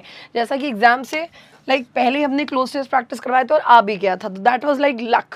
तो उसी लक को आपको बार बार टेस्ट नहीं करना है, आप पहले से ही प्रैक्टिस करके रखो, कॉम्प्रिहेंशन भी, रीअरेंजमेंट ऑफ वर्ड्स भी, सेंटेंसेस भी, क्लोज टेस्ट भी, जहाँ से आपको मिले। अदरवाइज जैसा कि हम अश्योर करते हैं मेजर कल्चर क्लासेस की तो बुक्स हैं ही हैं, कोई प्रॉब्लम है ही नहीं उसके लिए, कंटेंट आपको उसमें भरपूर मिलने वाला है। देन न्यू पैटर्न जो था S1 S2 CDS में आपको ये देखने को मिल जाएगा, आप उससे जाके एक बार देख सकते हो। अदरवाइज जो ऑनलाइन यूट्यूब में क्लासेस चल रही हैं उनको भी आप जाके देख सकते हैं, वहाँ पे भी S1 S2 हम लोगों ने करवाया हुआ है। मैच द फॉलोइंग, ये जो है पार्ट आपका, ये ग्रामर या कह सकते हैं रीडिंग से रिलेटेड है मोर, और मैच द फॉलोइंग आपका वोकैबलरी से रिलेटेड है, ठीक है। तो इनको आप हिट करने की कोशिश करें, क्योंकि अगर आप इसको करोगे ना एक बार तो फिर प्रैक्टिस ही बढ़ेगी और आपको वैरायटी ऑफ सेगमेंट्स पता चल जाएगा कि कैसे कैसे एग्जाम्स में आता है क्वेश्चंस, ठीक है। नया कुछ नहीं है, देखो इंग्लिश इतनी है, उसमें क्वेश्चंस पूछने का तरीका बढ़ जाता है, तो वो एक नया पैटर्न नहीं हो जाता। भाई अगर हमें पता है A फॉर एप्पल होता है, तो अब हम घुमा घुमा के अगर हम पूछ रहे तो मतलब वो पैटर्न ही तो है पूछने का, बस। नेक्स्ट, आपको क्या करना है, प्रॉपर डाइट लेना है, बहुत ज़्यादा अपने लिए एक अननेसेसरली इन्वायरमेंट क्रिएट मत कर लें। टेक प्रॉपर रेस्ट, बहुत ज़्यादा हेक्टिक और पैनिक नहीं की सिचुएशन बनानी है, क्योंकि जब आप नर्वस होते हो तो बहुत सारी चीज़ें ऐसी आप खो देते हैं। बी कॉन्फिडेंट, क्योंकि I am sure you can do it. Are you sure? Let me know in the comment box. जय हिंद। जय हिंद स्टूडेंट, कैसे हैं आप सभी लोग? आई होप सभी अच्छे होंगे और बेहतरीन ढंग से आपकी पढ़ाई चल रही होगी। बिल्कुल जैसा कि आपको पता है कि हमारा NDA का एग्ज़ाम बहुत ही नज़दीक आ चुका है, अब ज़्यादा दिन नहीं बचे हुए हैं, बहुत ही कम दिन बचे हुए हैं, और इन कम दिनों में यानी 30 दिनों में आपको कैसे प्रैक्टिस करनी है फिज़िक्स की, किस तरह के क्वेश्चंस को सॉल्व करना है, इन सभी स्ट्रेटजी के साथ में आज हम आपके सामने हाजिर हुए हैं। जी बिल्कुल, मैं हूँ राजदीप भारत और आप देख रहे हैं MKC क्लासेस के मेन चैनल को, और जहां से आपको बहुत ही अच्छे और शानदार न्यूज़, कॉन्सेप्ट्स, प्रैक्टिसेस और डिफेंस की सारी जानकारियां मिलती रहती हैं। बिल्कुल, आज हम बात करेंगे फिज़िक्स के उन सभी कॉन्सेप्ट्स के और उन सभी स्ट्रेटजी प्लान्स के बारे में जो 30 दिन में आपको पढ़कर कम से कम आप 22+ क्वेश्चन कर सकते हैं। बिल्कुल 22+ क्वेश्चन, बहुत टफ नहीं है, बहुत ईजी है। बस अंदर से आपको उतना मेहनत, उतना जज्बा होनी चाहिए कि आप इस चीज़ को कर सकें। 22+ क्वेश्चन करना हमारे लिए बहुत मुश्किल नहीं है, बस प्रैक्टिस होनी चाहिए आपकी। बिल्कुल, अब ज़्यादा समय बचे भी नहीं है, और उन कम समय में कैसे प्रैक्टिस करें, क्या स्ट्रेटजी होनी चाहिए, किन किन चीज़ों को हम पढ़ें जिससे हम 22+ क्वेश्चन कर सकें, किन किन चीज़ों को पढ़ना है, इस बात का ध्यान रखना है। सभी चीज़ों को पढ़ने की ज़रूरत नहीं है भाई। हार्ड वर्क, अब तक आपने जो भी किया हार्ड वर्क सही था, गुड, वेरी गुड, लेकिन अब टाइम आ गया है आपको स्मार्ट वर्क करने की। जब तक आप स्मार्ट वर्क नहीं करेंगे तब तक कोई पॉसिबिलिटीज़ नहीं बनेगी आपके सिलेक्शन की, क्योंकि हार्ड वर्क तो सभी कर रहे हैं, 10-10 घंटे, 12-12 घंटे, 24-24 घंटे लोग पढ़ रहे हैं, लेकिन आपको भी उनसे अलग होना है, और अलग तभी हो पा सकेंगे जब आप स्मार्ट वर्क करेंगे, स्मार्टली के साथ आप चीज़ों को पढ़ेंगे, और उसी स्मार्टली के साथ में क्या क्या चीज़ें कवरअप करनी है वो मैं आपको बताऊंगा, कैसे कवरअप करनी है ये बताऊंगा। बिल्कुल, आपकी ऑफलाइन क्लासेस तो कॉन्टीन्यूअस चल रही हैं, प्रैक्टिस बैचेज भी चल रही हैं। हम लोग कॉन्टीन्यूअस प्रैक्टिस बैच और ऑफलाइन क्लासेस में लगातार जुड़े हुए हैं और बच्चों को ढेर सारी गाइडेंस भी दे रहे हैं, क्वेश्चंस भी करा रहे हैं, प्रैक्टिस भी करा रहे हैं। तो आप भी उस गाइडेंस का हिस्सा बन सकते हैं। बिल्कुल, तो आइए हम बात करते हैं किस तरीके से इस बार आपके शानदार जीत की चर्चा करेंगे। और पहले तो हम बात करेंगे कि आपका एक जो प्लान है, जो स्ट्रेटजी है, जो चैप्टर्स आपके हैं उनमें से किसको आपको कवर करना है और किसको कवर नहीं करना है, क्योंकि 30 डेज बचे हैं, बहुत ज़्यादा नहीं बचा हुआ है। और इन 30 डेज में हम क्या क्या कवर करेंगे, ये तो हमारा पूरा सिलेबस है। अब इस सिलेबस में हम क्या पढ़ें क्या छोड़ें, बच्चों का तो यही रहता है सर 30 दिन बचे हैं, क्या पढ़ें क्या छोड़ें। बिल्कुल, हम बताते हैं आपको कि क्या पढ़ना और क्या छोड़ना है। सब नहीं पढ़ना है, सब पढ़ने बैठेंगे तो भाई बहुत समय हो जाएगा, फिजिक्स ही पढ़ते रह जाएंगे, फिर इंग्लिश, मैथ और बाकी जीएस वगैरह कब करेंगे। तो सबसे पहली बात कर रहे हैं यूनिट एंड मेजरमेंट की, यानी फिजिकल वर्ड्स की, जहाँ से आपको किस तरह के क्वेश्चंस मिलेंगे हम इस पर बताएंगे। यूनिट एंड मेजरमेंट्स यानी फिजिकल एंड वर्ड से एक क्वेश्चन आपको मिलेंगे। अगर आप पढ़ रहे हैं तो ठीक है, नहीं पढ़ रहे हैं तो छोड़ दीजिए, ज़्यादा मेहनत मत करिए इस पर। 11th से पढ़ते तो आ रहे हैं ना डायमेंशन, तो बस ये तो आइडिया है ही है ना कि कैसे निकालना होता है, फार्मूला पता है, निकाल लेंगे। ज़्यादा मेहनत करने की ज़रूरत नहीं है। मेहनत आप करिए काइनेमेटिक्स पे करिए, 2 से 3 क्वेश्चन जो आएंगे ना काइनेमेटिक्स पे, इससे मेहनत करिए, थोड़ा सा इस पर प्रैक्टिस करिए, क्वेश्चंस की प्रैक्टिस कीजिए। हम लगातार आपको यूट्यूब चैनल के माध्यम से और ऑफलाइन में बच्चों को बार बार प्रैक्टिस करा रहे हैं, चैप्टर वाइज प्रैक्टिस करा रहे हैं, किस तरह के क्वेश्चंस करने हैं, किस तरह के क्वेश्चंस आएंगे, और बिल्कुल ये गारंटी है कि उसमें से 1-2 क्वेश्चन आपके फंस भी जाएंगे। फिर आता है laws of motion. Laws of motion से 3 से 4 क्वेश्चन आपको मिलेंगे ही, तो इसकी प्रैक्टिस शानदार धुआंधार कर लीजिए। इसके हर एक टॉपिक को याद कर लीजिए, तैयार कर लीजिए, फ्रिक्शन कर लीजिए, एनएलएम में लॉज ऑफ मोशन कर लीजिए, momentum, force, conservation of momentum, इन सब के कॉन्सेप्ट्स को आपको दिमाग में रखना है, उस पर प्रैक्टिस करनी है। वर्क एनर्जी पावर, जी वर्क एनर्जी पावर से 1 से 2 क्वेश्चन आपको मिलेंगे। Work energy and power 3 he topic है, छोटे छोटे टॉपिक हैं, यू कैन कवर इट, ज़्यादा मेहनत नहीं लगेगा इसमें। उसके बाद आता है rotational motion, motion of system, particle and bodies. आप इसको छोड़ दीजिए, कोई दिक्कत नहीं है, आप इसको मत करिए, ज़्यादा क्वेश्चन यहाँ से आते भी नहीं हो, ना आए हैं, बहुत मुश्किल से आपको 1 से 2 क्वेश्चन मिलते हैं। ग्रेविटेशन से 1 क्वेश्चन आपको हो सकता है मिल जाए, इसलिए अगर पढ़ना हो तो एक क्वेश्चन ग्रेविटेशन भी आएगा, आप पढ़ सकते हैं। मेन आता है मैकेनिक्स ऑफ सॉलिड। सॉलिड्स मत पढ़िए, बिल्कुल सॉलिड छोड़ दीजिए, लेकिन फ्लूइड ज़रूर पढ़ लेना, क्योंकि फ्लूइड से 3 से 4 क्वेश्चन आपको मिलेंगे। 3 से 4 क्वेश्चन फ्लूइड से मिलेंगे, अच्छे खासे क्वेश्चन फ्लूइड से मिलते हैं। डेंसिटी के क्वेश्चंस मिलते हैं, प्रेशर के क्वेश्चंस मिलते हैं, सरफेस टेंशन के क्वेश्चंस मिलते हैं, पृष्ठतनाव, श्यानता, इन सब के क्वेश्चंस आपसे मिलेंगे, चाहे वो एप्लीकेशन वाइज हो चाहे वो न्यूमेरिकल वाइज हो, मिलेंगे जरूर। फ्लूइड्स को अच्छे से पढ़ लीजिए। उसके बाद में थर्मोडायनामिक्स, हीट डायनामिक्स, 2 से 3 क्वेश्चन आपके हीट से आते हैं, इसको भी आप अच्छे से पढ़ लीजिए। 2 से 3 क्वेश्चन आपके पक्के हैं हीट के। ऑसिलेशन आप अगर नहीं भी पढ़ते तो भी चल जाएगा, क्योंकि 1 क्वेश्चन आता है, 1 क्वेश्चन आ भी जाता है, नहीं भी आता है, बहुत ज़्यादा फर्क नहीं पड़ता है, तो आप अगर नहीं भी पढ़ते तो भी चल जाएगा। 1 क्वेश्चन आएगा टाइम पीरियड का या फिर फ्रीक्वेंसी का या किसी भी चीज़ का, हम आराम से कर ले जाएंगे, क्योंकि इतना तो पढ़े ही हैं।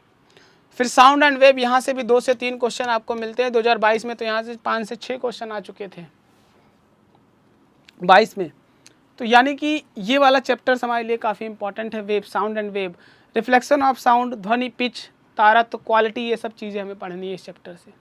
तो ये पूरा क्लास 11th का आप यहाँ से आप देख लीजिए। ज़्यादा चैप्टर आपको रिवाइज नहीं करना, जिस पे ज़्यादा फोकस करना है। 4 चैप्टर हैं, 1 2 3 4 5 चैप्टर हैं जिस पर हमें ज़्यादा फोकस करना है। बाकी को आप पर फोकस ज़्यादा नहीं भी करते हैं तो भी चल जाएगा, लेकिन हाँ थोड़ा बहुत देख लेंगे तो ध्यान रहेगा। फिर क्लास 12th के सेशन की अगर हम बात करें तो क्लास 12th में आपको इलेक्ट्रोस्टैटिक्स आप छोड़ दीजिए, बिल्कुल ना करिए, कोई दिक्कत नहीं है। इलेक्ट्रोस्टैटिक्स में electric charge and field, potential and capacitance तो छूइए मत, कोई दिक्कत नहीं है, मत करो। 1 क्वेश्चन आएगा, 1 से 2 क्वेश्चन अगर आते हैं तो 1 क्वेश्चन मिल जाएगा तो ठीक है, नहीं तो फिर जैसे आराम छोड़ दो। 30 डेज का प्लान बता रहा हूँ क्या करना है। फिर उसके बाद आता है करंट इलेक्ट्रिसिटी, भैया करंट इलेक्ट्रिसिटी से 3 से 4 क्वेश्चन, 4 से 5 भी हो सकते हैं। ऐसे क्वेश्चन आपको मिलते हैं। 2024 में तो 4 से 5 क्वेश्चन यहाँ से मिल चुके हैं। मोस्ट इंपॉर्टेंट चैप्टर है, इसको तो बिल्कुल टच करना ही करना है, इसको छोड़ के जा नहीं सकते, इस बात का ध्यान रखना। इसको छोड़ के जाओगे तो अपना 8 से 10 नंबर नुकसान करवा लोगे। 8 से 10 कह रहे हैं, सॉरी, 4 क्वेश्चन आएंगे तो 16 मार्क्स। उसके बाद आता है magnetic effect of current and magnesium. 1 से 2 क्वेश्चन, 2 से 3 क्वेश्चन यहाँ तक भी मिलेंगे। नहीं भी पढ़ते तो भी कोई दिक्कत नहीं है। EMI एंड अल्टरनेटिंग करंट, इसको भी आप अगर काट सकते हैं तो कोई दिक्कत नहीं है। एक क्वेश्चन अगर मिलेगा तो मिलेगा, काटना चाहें तो काट दीजिए, कोई बहुत बड़ी बात नहीं है, छोड़ भी सकते हैं। इलेक्ट्रोमैग्नेटिक वेव्स, यहाँ से भी एक क्वेश्चन ही मिलेंगे, बहुत ज़्यादा नहीं मिलेंगे। आप इसको नहीं भी पढ़ेंगे तो भी चल जाएगा, बहुत ज़्यादा नहीं पूछा जाता है। ऑप्टिक्स में रे ऑप्टिक्स, इसको तो भैया छोड़ना नहीं है, पकड़ के रखना है। 3 से 4 क्वेश्चन रे ऑप्टिक्स से मिलेंगे। हाँ, वेव ऑप्टिक्स जो है इसका दूसरा पार्ट, वेव तरंग प्रकाश की, इसको आप छोड़ दो, मत पढ़ो, कोई दिक्कत नहीं है, मत पढ़ो, छुओ ही मत, छोड़ दो, नहीं आता है, ना ही पूछा जाता है भाई। लेकिन रे ऑप्टिक्स जरूर पढ़ लेना, 3 से 4 क्वेश्चन आते हैं। Dual nature of matter and radiation से भी एक क्वेश्चन आता है, अगर करना हो तो करो, वरना छोड़ दो।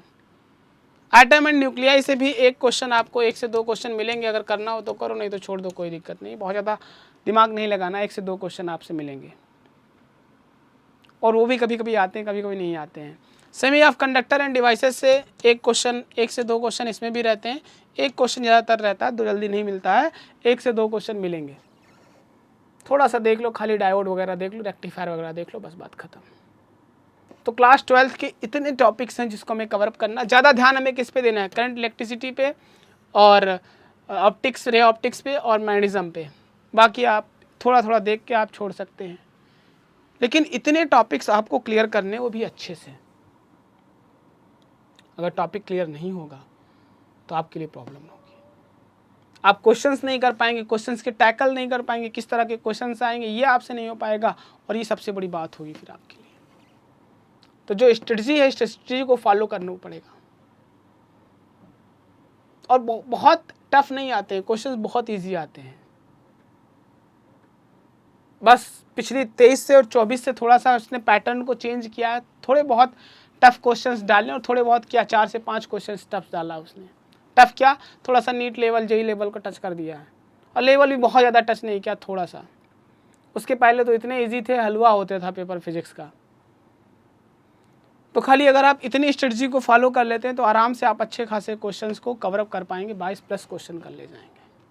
22+ मतलब आपका सिलेक्शन। मैथ अगर आप अच्छा कर दीजिए, 22+ इसमें कर रहे हैं, थोड़ा इंग्लिश, थोड़ा सा जीएस, थोड़ा सा और बाकी चीज़ें केमिस्ट्री बायो कर लेंगे, आपका आराम से सिलेक्शन हो जाएगा, कोई रोक नहीं सकता है। लेकिन फिजिक्स के 22+ क्वेश्चन आपको करने हैं, उसके लिए आपको इतनी सारी स्ट्रेटजी फॉलो करना पड़ेगा। ये चैप्टर्स आपको पढ़ने पड़ेंगे। चैप्टर पढ़ लेंगे, टॉपिक क्लियर हो जाएगा, चीज़ें क्लियर हो जाएंगी। क्वेश्चंस की प्रैक्टिस करना पड़ेगा, जो कि हम लोग ऑफलाइन क्लासेज में कॉन्टिन्यूस प्रैक्टिस करा रहे हैं, और ऑनलाइन क्लासेज में तो कॉन्टिन्यूस धीरे धीरे चल भी रहा है। तो ऑफलाइन बच्चे हमारे एकदम धड़ल्ले से प्रैक्टिस लगे हैं। आई होप कि इस बार वो अच्छा खासा परफॉर्मेंस देंगे। रिज़ल्ट बहुत ही तगड़ा आने वाला है, पेपर भी उतना ही तगड़ा आएगा, इस बात का ध्यान रखिएगा। बिल्कुल आपको अगर करना है तो कुछ जो रूल्स हैं, कुछ डिसिप्लिन्स हैं, कुछ कायदे कानून हैं जिनको आपको फॉलो करने पड़ेंगे। पहला कि अगर आपको सच में वास्तव में निकालना है तो you should have to multiple mock test. अभी हमारी जो टीम है, MKC टीम, वो हर संडे क्या, वीक में 2 संडेज़ को मल्टीपल मॉक टेस्ट करा रही है। मॉक टेस्ट करा रहे हैं, और मॉक टेस्ट में वैसे ही क्वेश्चंस आते हैं जैसे आपके एग्ज़ाम में आने। बिल्कुल उसमें से कुछ क्वेश्चन आपके एग्ज़ाम में आएंगे भी, फिक्स है। तो आपको मल्टीपल मॉक टेस्ट जो हो रहे हैं, इसको आपको देना पड़ेगा। ये ऑफलाइन भी कंडक्ट कराया जाता है और ऑनलाइन भी कंडक्ट कराया जाता है, तो आप कभी भी इसको कंडक्ट कर सकते हैं। ठीक है, आप कभी भी इसको दे सकते हैं, चाहे ऑनलाइन दीजिए चाहे ऑफलाइन दीजिए, लेकिन ऑफलाइन देंगे तो आपके लिए बेटर होगा, ऑनलाइन देंगे तो ठीक है, रैंक तो आपको उसमें भी मिलेगी, रिजल्ट तो आपको उसमें भी आएगा। बहुत दूर है तो आप ऑनलाइन दीजिए, लेकिन मॉक टेस्ट दीजिए ज़रूर। इससे पता चलता है कि आप कितने पानी में, आपने कितनी तैयारी की और आपको और कितने इम्प्रूवमेंट की ज़रूरत है। That's why this is the most important fact. Next हमारा जो है that is the revise with short notes. हमें शॉर्ट नोट से क्या करना है, रिवाइज। हमने कहा ना कि एक माइंड मैप बनाना पड़ेगा। चैप्टर आपने पढ़ा हुआ है, उस चैप्टर का एक बार माइंड मैप बना लीजिए। 1 पेज 2 पेज में एक मैप आएगा, उस माइंड मैप को एकदम रिवाइज करते रहिए। रोज़ कम से कम आधा घंटा देख लीजिए, सारी चीज़ें दिमाग में रहेंगी। शॉर्ट नोट्स को जब आप रिवाइज करेंगे तो आपके लिए और भी आसान होगा चीज़ों को कवर करने के लिए। आप चीज़ों को भूलेंगे नहीं, एग्जाम में जब वो चीज़ आएगी तो ऑलरेडी तुरंत उसको टिक लगा के आगे बढ़ जाएंगे, ज़्यादा टाइम नहीं देना पड़ेगा उस चीज़ पर। तो बिल्कुल नोट्स को आपको प्रॉपर वे में रिवाइज करना पड़ेगा, एक स्टडी प्लान के साथ में इस चीज़ को रिवाइज करनी है। Next, practice more and more with PYQ। बिल्कुल आपको प्रैक्टिस तो करनी ही करनी है, ज़्यादा से ज़्यादा प्रैक्टिस करनी है। इतनी प्रैक्टिस करनी है कि आपसे एक भी क्वेश्चन अगर देखें तो तुरंत लग जाए, सॉल्व करने की ज़रूरत ना हो, तुरंत आंसर मार दीजिए। इतना प्रैक्टिस कर लेना है, लेकिन विथ PYQ। इस तरीके से करना है कि किस तरह के क्वेश्चन हमारे एग्जाम में आते हैं, इस तरह से हमें उसको प्रैक्टिस करनी है। तो practice more and more with PYQ के साथ हमें इसकी क्वेश्चंस की प्रैक्टिस करनी पड़ेगी। और बिल्कुल आप ये कर सकते हैं, इतना तो विश्वास है कि यू कैन डू इट। और आपको करना पड़ेगा, आपको उस समाज के लिए करना पड़ेगा जिसने आपको बहुत कुछ कहा है। 12th के बाद में ज़्यादातर लोग कहते हैं कि अब बच्चा क्या करेगा, क्या बनेगा, क्या बनना चाहता है। तो आपको करना पड़ेगा उस समाज के लिए, दिखाना पड़ेगा कि मैं ये बनना चाहता था और फाइनली मैं ये बन गया। क्योंकि अगर आप नहीं करेंगे तो आपके परिवार और आपके ऊपर एक बहुत बड़ा लांछन लग जाएगा कि वास्तव में जो बच्चा इतना अच्छा था, मेहनती था, पढ़ने में सब कुछ था, कुछ कर सकता था, नहीं कर पाया।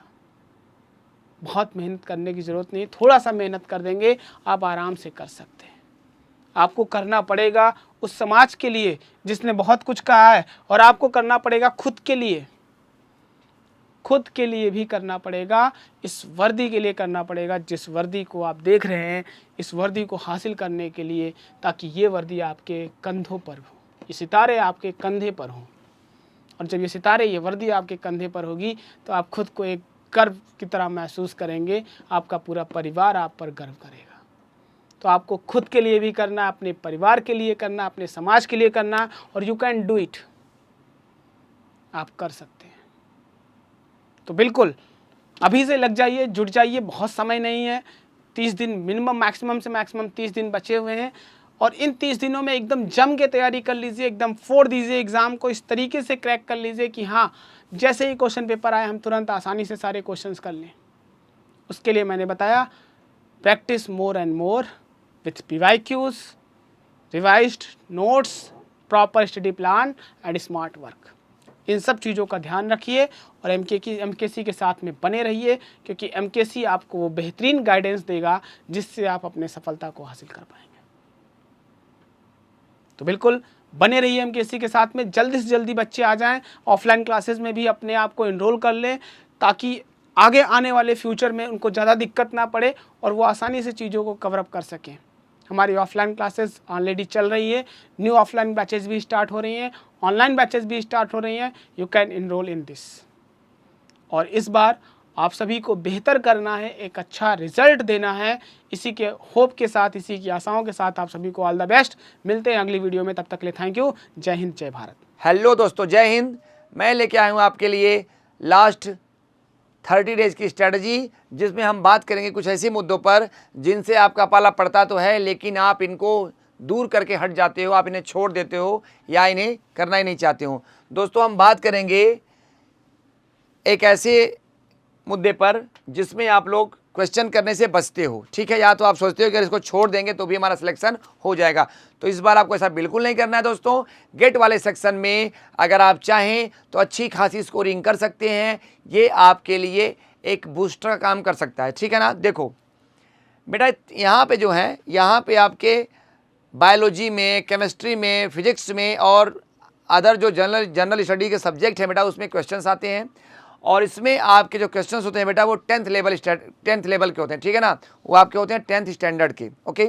तो इन्हें आप अगर चाहेंगे तो कम समय में भी बेटा हल कर सकते हैं और अपने नंबरों में, अपने मार्क्स में इजाफा कर सकते हैं। देखो कैसे, नहीं तो बेटा ये बायोलॉजी का सेक्शन है। यहाँ पर अगर देखा जाए तो कुछ ऐसे चैप्टर हैं जहाँ से क्वेश्चंस आपके हर साल आते हैं। जैसे देखो यहाँ बेटा तुम्हारा एक वैस्कुलर सिस्टम, क्या है तुम्हारा, ये तुम्हारा है एक वैस्कुलर सिस्टम, ठीक है ना। ये क्या तुम्हारा वैस्कुलर सिस्टम है, ठीक है ना।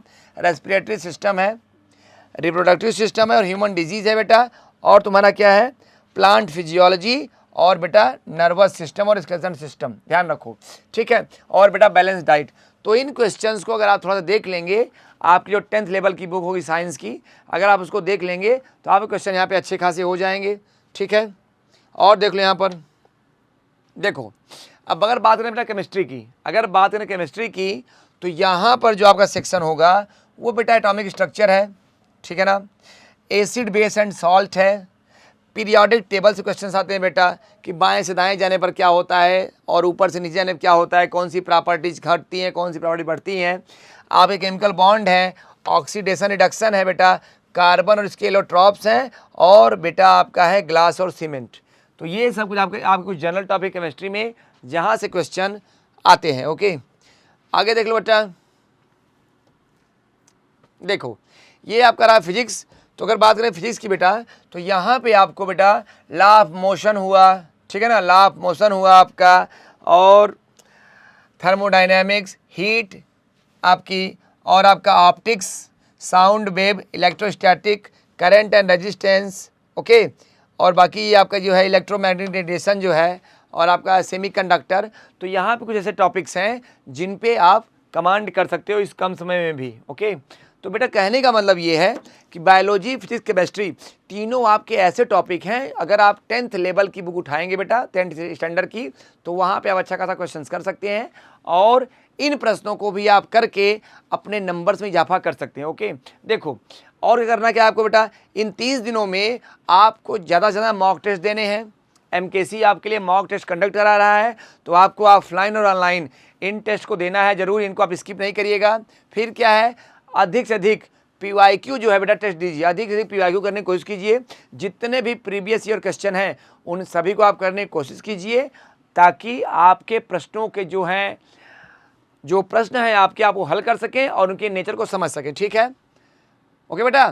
तो मैं MKC की तरफ से आपसे वादा करता हूँ कि आपकी जो क्वेश्चंस हैं उसमें आप प्रीवियस ईयर क्वेश्चन देख करके और आपके मॉक टेस्ट देख करके आप उसमें अच्छी खासी सफलता प्राप्त कर सकते हैं बेटा। तो MKC का आपसे एक ही वादा है कि आप सफल हों, हम कामना करते हैं कि आप सफल हों और हमारी तरफ से आप झंडे गाड़ें और अपने माँ बाप का नाम, अपने देश का नाम रोशन करें। यही शुभकामना के साथ मैं आप लेता हूँ आपसे विदा और आपसे सफलता के लिए आशान्वित होता हूँ। धन्यवाद। जय हिंद। जय हिंद दोस्तों, कैसे हैं आप सब लोग। तो जैसा कि आप सबको पता है, हमारे सभी जो प्यारे NDA के जो एस्पिरेंट हैं, जो तैयारी कर रहे हैं, आप सब के लिए अब 30 दिन शेष बचे हैं और इस 30 दिन में हम क्या पढ़ें और क्या स्किप करें ताकि इस बार परीक्षा में हमारी सफलता सुनिश्चित हो, इसी टॉपिक पे बात करने के लिए मैं आपके साथ जुड़ रहा हूं। तो आइए बात करते हैं सिलेबस क्या है और आपको पढ़ना क्या क्या चीज़ें हैं। अब इस 30 दिन में आप किन सारी चीज़ों पे, खासकर GAT के सेक्शन पे जिस पे मैं आपसे बात करने आ रहा हूं, क्या क्या आप पढ़ें और क्या स्किप करें तो आपके लिए बेहतर होगा। आइए जानते हैं। सबसे पहले तो आप सबको ये मालूम है कि जो एग्ज़ाम मोड है वो ऑफलाइन है, पेन पेपर बेस्ड है और जो लोग टेस्ट सीरीज में पार्टिसिपेट कर रहे हैं उनके लिए तो बेहतर है, वो लोग जान भी रहे हैं।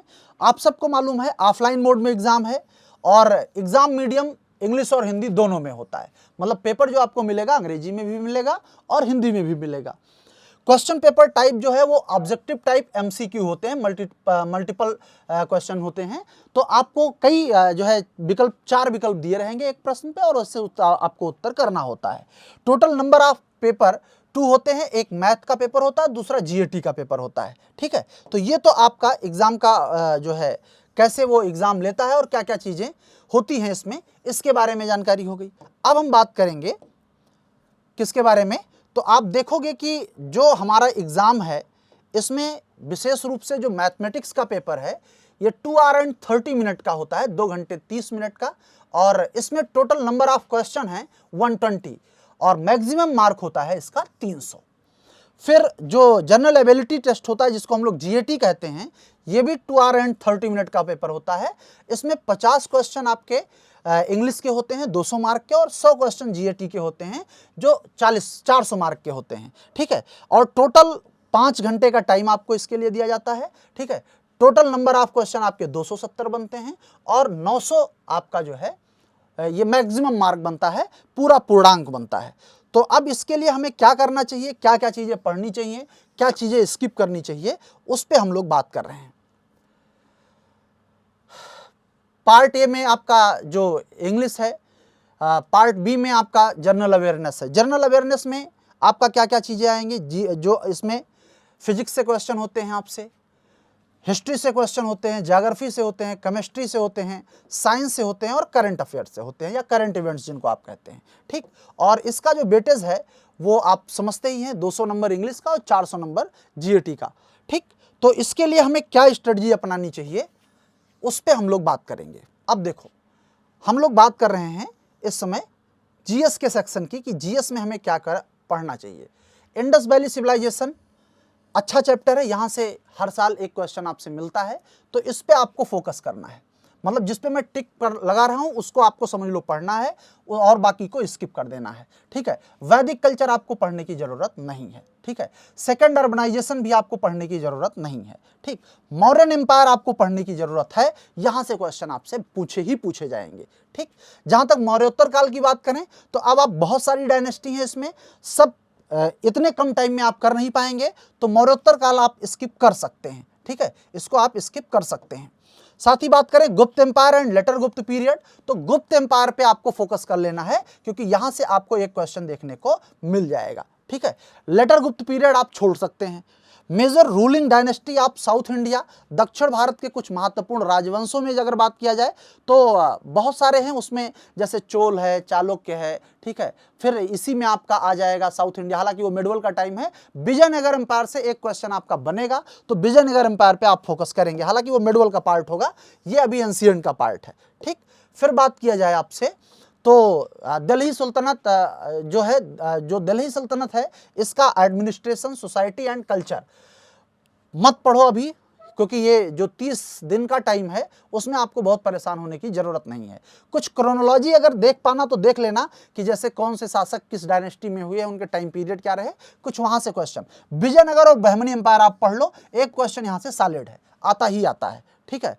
मुगल डायनेस्टी में मुगल एडमिनिस्ट्रेशन से एक क्वेश्चन आपसे बन जाते हैं, तो या जो आपका डाउनफॉल ऑफ मुगल है, डाउनफॉल ऑफ मुगल, जिसमें बहादुर शाह प्रथम से बहादुर शाह फर्स्ट, जहांदार शाह, फर्रुख सियर, मोहम्मद शाह रंगीला, इन सब के बारे में थोड़ी थोड़ी इन्फॉर्मेशन आप देख लो। बहादुर शाह जफर पे भी क्वेश्चन पूछे गए हैं, जो लास्ट मुगल एम्परर थे, लास्ट रूलर थे जो है मुगल डायनेस्टी के, तो उन पे भी कुछ क्वेश्चन बने हैं, तो एक आध क्वेश्चन यहाँ से बन जाता है। एक बार सरसरी नज़र से इसको, rise of Maratha and their growth, तो अभी मैं तो कहता हूं कि शिवाजी के जो कुछ पॉलिसीज थे, जैसे उनका चौथ और सरदेशमुखी टैक्स है, उस पे आप थोड़ा उनकी स्टडी कर लो और वहां से क्वेश्चन आपको देखने को मिल सकते हैं, ठीक। फिर बात किया जाए हम लोग भारत में यूरोपीय व्यापारिक कंपनियों का नहीं, 18वीं सदी के नए स्वायत्त राज्य, इसको मत पढ़ो आप, इसको स्किप कर दो आप, ठीक है। ईस्ट इंडिया कंपनी के साथ साथ भारत में यूरोपीय company, arrival to European trading companies in India and East India Company and नवाब साहब बंगाल, तो आपको यहाँ पे जो ट्रेडिंग कंपनीज आई वो कब आई हैं और उसको कैसे रिलेट करना। जैसे हम एक एग्जांपल ले लें, ब्रिटिश ईस्ट इंडिया कंपनी, तो ब्रिटिश ईस्ट इंडिया कंपनी के लोग किसके कोर्ट में आए, जहांगीर के कोर्ट में आए, तो जहांगीर के कोर्ट में आए, कहाँ पे उनको परमिशन मिला, कहाँ पे उन्होंने पहली फैक्ट्री इस्टेब्लिश की, ठीक है। और जैसे पुर्तगीज हैं तो किसने ब्लू वाटर पॉलिसी इंप्लीमेंट किया, वहाँ से आपको एक क्वेश्चन देखने को मिल जाएगा, तो इसको एक बार आप पढ़ के चलें, ठीक है। ब्रिटिश शासन का इकोनॉमिक इफेक्ट क्या रहा इंडिया पे, इसके बारे में पढ़ना है कि economic influence of British rule in India, किस प्रकार से उन्होंने, जो आप दादा भाई नौरोजी की ड्रेनेज ऑफ वेल्थ थ्योरी पढ़ते हैं, धन निष्कासन सिद्धांत पढ़ते हैं, या फिर आप पढ़ते हैं परमानेंट सेटलमेंट, महालवारी, रैयतवारी, ठीक है, ददनी जो है प्रथा, और उसके अलावा आप जो है जो ईस्ट इंडिया कंपनी के लोगों के द्वारा जो तिनकठिया पद्धति शुरू करवाया गया, उस पे फोकस कर लीजिएगा एक बार, ठीक है। फिर बात करते हैं सोशल रिफॉर्म मूवमेंट का। अब सोशल रिफॉर्म मूवमेंट, जिसको हम लोग इंडिया में रेनेसां कहते हैं या पुनर्जागरण कहते हैं, 19वीं शताब्दी में जो धार्मिक और सामाजिक सुधार आंदोलन है, यहाँ से आप थोड़ा सा स्टडी करेंगे, जैसे राजा राम मोहन राय हुए, दयानंद सरस्वती हुए, स्वामी विवेकानंद हुए, तो इन सब के बारे में थोड़ा थोड़ा आप पढ़ लेंगे तो काम बन जाएगा यहाँ से। 1857 का रिवोल्ट इंपॉर्टेंट है, 1857 का ये रिवोल्ट इंपॉर्टेंट है, एक क्वेश्चन बनेगा तो इसको मैं पढ़ने की सलाह देता हूं। भारतीय राष्ट्रीय कांग्रेस से पहले महत्वपूर्ण राजनीतिक संगठन, ये वाला टॉपिक आप स्किप कर सकते हो, बट कांग्रेस और उसके जो प्रमुख सत्र हुए हैं, यहां आपको पढ़ना पड़ेगा। जो सेशन है कांग्रेस के वो इंपॉर्टेंट है, वहां से क्वेश्चन आपसे पूछे जाएंगे।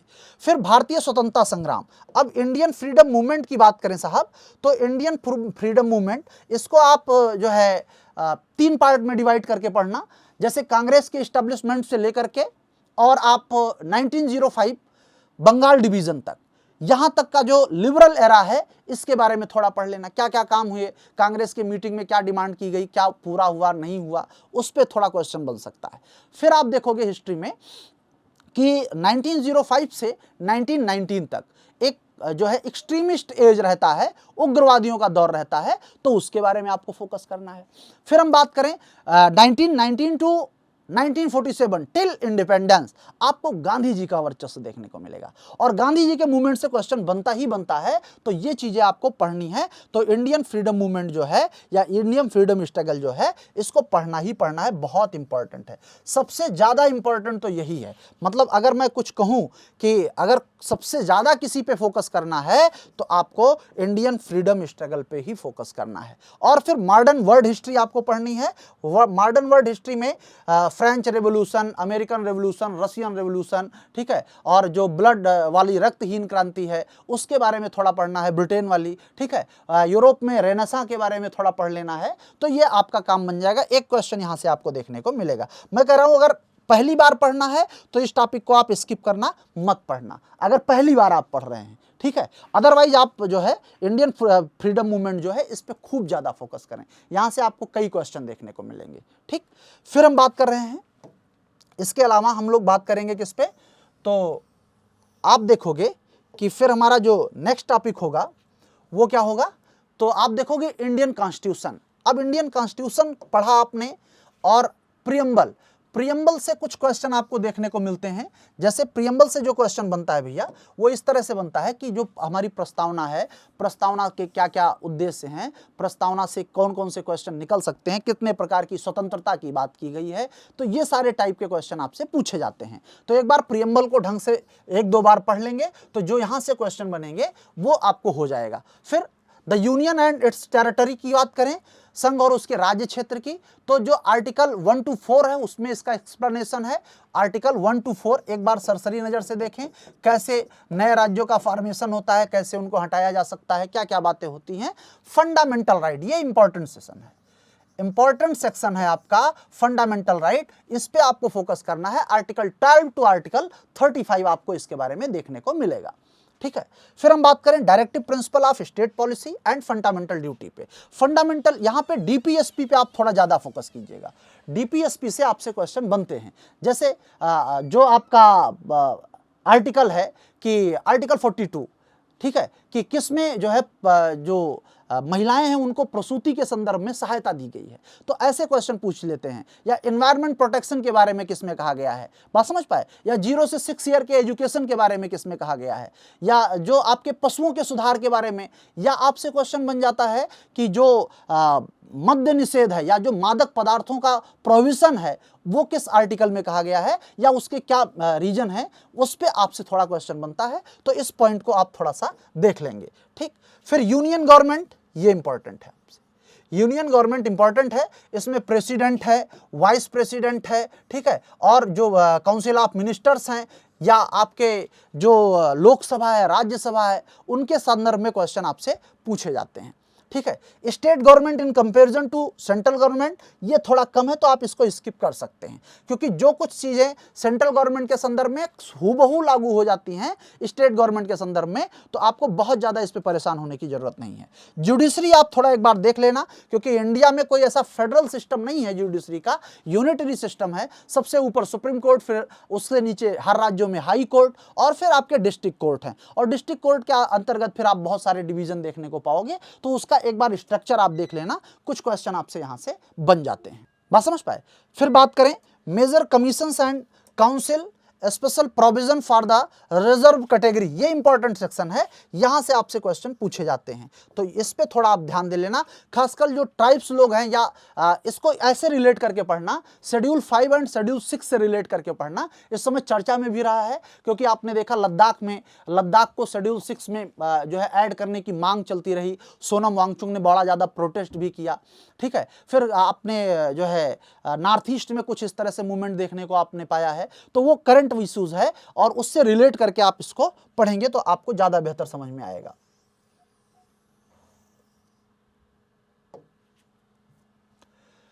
फिर आता है भैया ज्योग्राफी। अब बहुत इंपॉर्टेंट है, सबसे ज्यादा फोकस करना है तो कहां करना है? आप बोलोगे ज्योग्राफी पे करना है। सबसे ज्यादा फोकस कहां पे करना? ज्योग्राफी पे करना। क्या? ब्रह्मांड और सोलर सिस्टम, बात समझ पाए? यूनिवर्स एंड सोलर सिस्टम पढ़ना है। ठीक है, अर्थ एंड सोलर कनेक्शन, जो आपके पेरिहेलियन, अपहेलियन है, या जो इसके जितने भी संबंध हैं, वो सारी चीजें।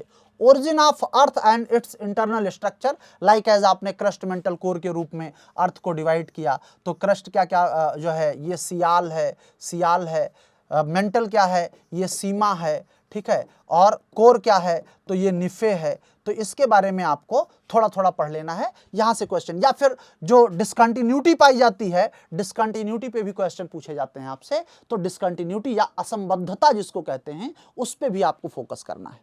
लिथोस्फीयर से क्वेश्चन बनेगा ही बनेगा, जो है हाइड्रोस्फीयर से भी क्वेश्चन बनेगा, लिथोस्फीयर से क्वेश्चन बनेगा आपसे, और हाइड्रोस्फीयर में मेन फोकस आपको कहां करना है? तो आपको स्ट्रेट पढ़ लेनी है। क्या पढ़ लेनी है? स्ट्रेट। ओशनिक करंट पढ़ लेना है। क्या पढ़ना है? Oceanic current, oceanic temperature and salinity पे थोड़ा देख लेना है कि मैक्सिमम सैलिनिटी जो है कहाँ पाई जाती है, तो आप बताओगे वान लेक टर्की में पाई जाती है। ठीक है, या फिर कुछ ओशनिक करंट्स हैं आपके, कौन सी वार्म करंट है, कौन सी कोल्ड करंट है, उस पर आपसे क्वेश्चन पूछे जाते हैं, और वो किस ओशन की है, इस बात को भी ध्यान में रखेंगे। एटमॉस्फेयर भी आपको पढ़ना है, एटमॉस्फेयर के डिफरेंट लेयर आपको पढ़ने हैं, और इसके साथ साथ आपको एटमॉस्फेयर में विशेष रूप से देखा जाए तो लेयर पढ़ना, और प्लस में कौन कौन सी गैसें किस अमाउंट में मिलते हैं, उनके कभी कभी परसेंटेज पूछ लेता है, तो उसको भी आपको पढ़ना जरूरी होगा। ठीक है, तो ये सारे इंपॉर्टेंट चैप्टर हैं। ज्योग्राफी बहुत इंपॉर्टेंट है, बहुत सारे क्वेश्चन आपको ज्योग्राफी से देखने को मिलेंगे। फिर भारत की स्थिति, अगर हम इंडियन ज्योग्राफी बात करें तो पोजीशन ऑफ इंडिया। अब पोजीशन ऑफ इंडिया में इंडिया किस हेमिस्फीयर में है, इसकी नॉर्दर्न बाउंड्री क्या है, सदर्न बाउंड्री क्या है, ईस्टर्न क्या है, वेस्टर्न क्या है। ठीक है, और कौन कौन से स्टेट इससे लगे हुए हैं, कौन सी इंटरनेशनल बाउंड्री है, उस इंटरनेशनल बाउंड्री पे कौन कौन से स्टेट जो बाउंड्री शेयर कर रहे हैं, वो सारे क्वेश्चन आपसे यहाँ से पूछे जाएंगे। Highlands and geographical region of India, जिसमें भारत की उच्च भूमि और भौगोलिक क्षेत्र, आपको पठार पढ़ने हैं, माउंटेन के बारे में पढ़ना है, खासकर इंडिया के कंटेस्ट में।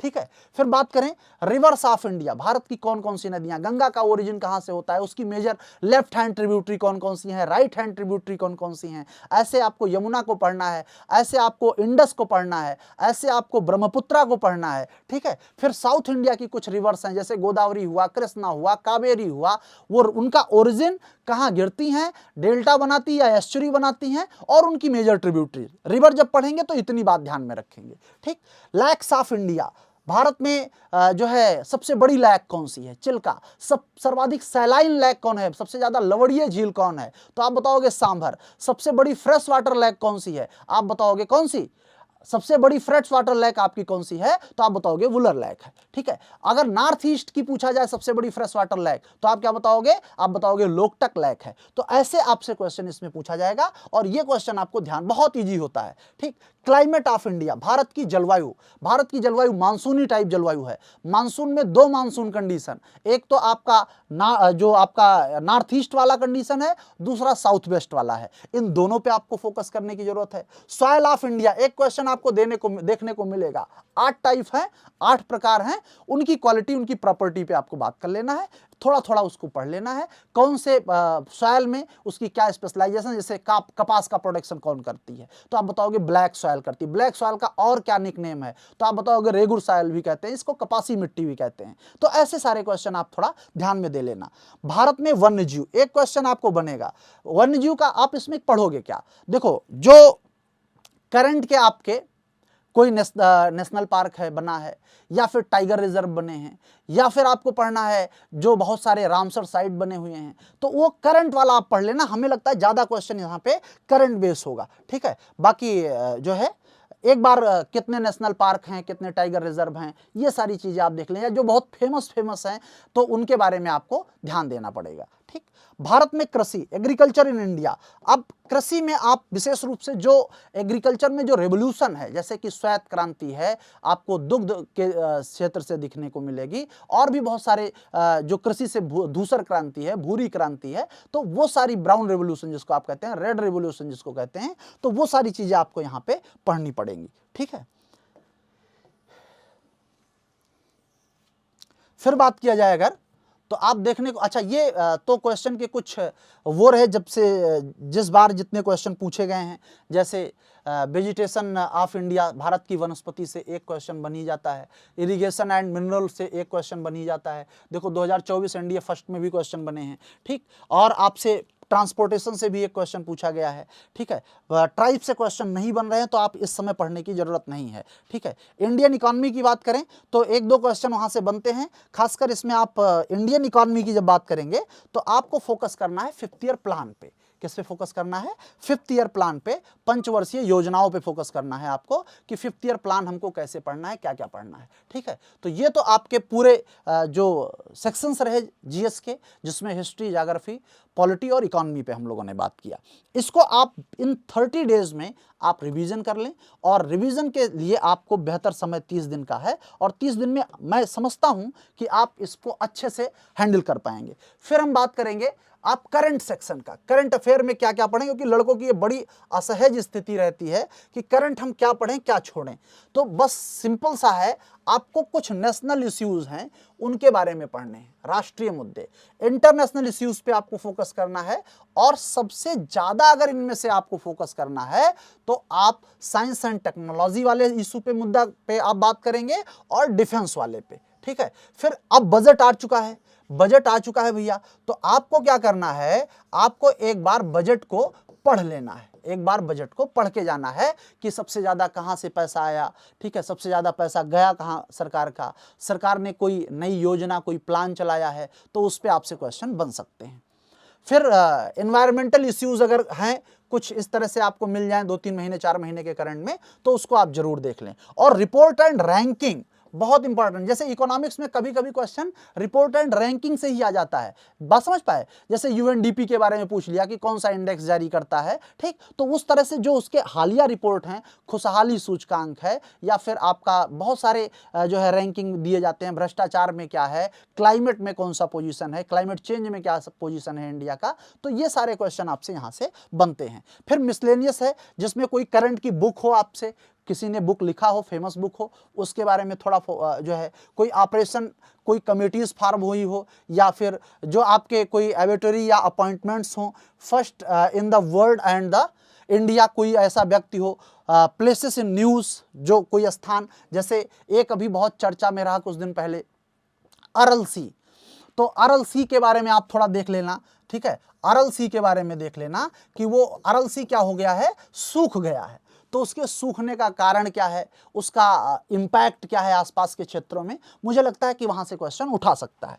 ठीक, फिर जो है ये सारी चीज़ें आपको करंट इश्यूज़ में, स्पोर्ट्स अवार्ड्स में आपको बात करनी है। ठीक, तो ओलंपिक के बारे में मैंने एक शॉर्ट वीडियो बनाया भी, आप सब उसके बारे में बहुत ज़्यादा इन्फॉर्मेशन ले भी सकते हैं। ठीक, तो इस तरह से आप करंट्स के बारे में तैयार कर सकते हैं अपना करंट को।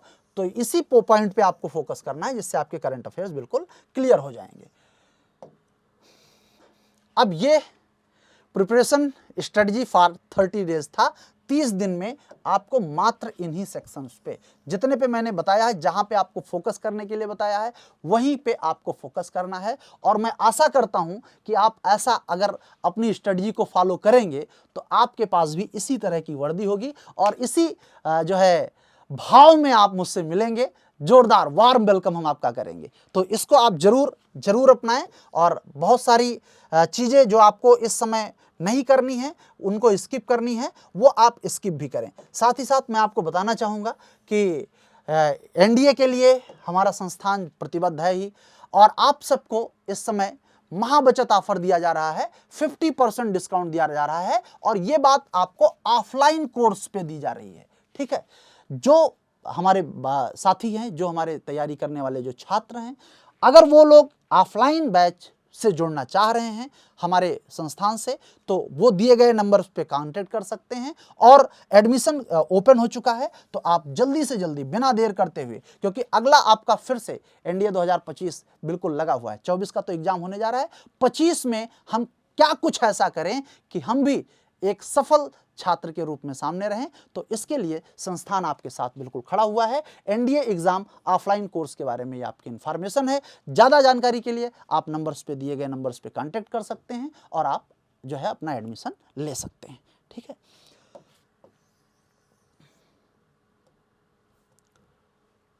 तो ये तो रहा आपके जीएटी सेक्शन के बारे में, जिस पे हम लोगों ने बहुत अच्छे से डिस्कशन किया, और इसी को आप फॉलो करोगे, हमारी शुभाशीष है, हमारा दुआ है आप सबके साथ में, शुभकामनाएं हैं आप सबको कि आप जरूर सफल होंगे। आज के लिए यहीं तक, बहुत बहुत धन्यवाद। Thank you. जय हिंद।